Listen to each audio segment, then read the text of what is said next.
The spiritual aspects of the men and women has been described in a nutshell in Surah Azab, chapter number 33, verse number 35, the ayah that I quoted in the beginning of my talk,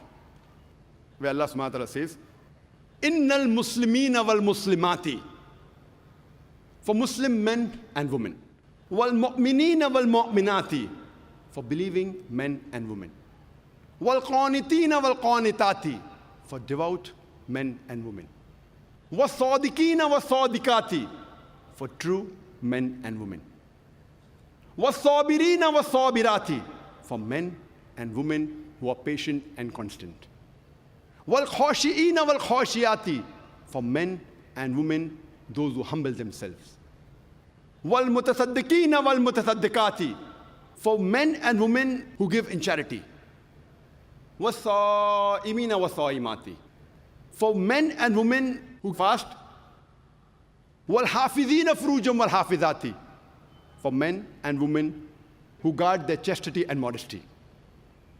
was Zakirin Allaah Kasira was Zakirati, for men and women who engage much in Allah subhanahu wa ta'ala's praise. A'adallahu lahum maghfiratan ajran azima. For them, Allah has prepared forgiveness and ample of reward. Allah says that for Muslim men and women, for believing men and women, for devout men and women, for true men and women, for men and women who are patient as well as constant, for men and women who humble themselves, for men and women who give in charity, for men and women who guard their chastity and modesty, for men and women who engage in Allah's praise. For them, Allah has prepared forgiveness and ample of reward.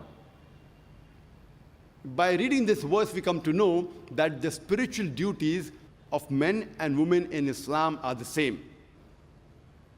Both have to submit their will to Allah subhanahu wa ta'ala, both have to believe, both have to be devout, both have to be true,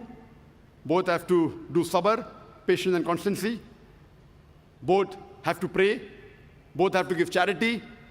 both have to fast, both have to praise Allah subhanahu wa ta'ala. By these verses of the Quran, we come to know that spiritually, men and women are equal. Just because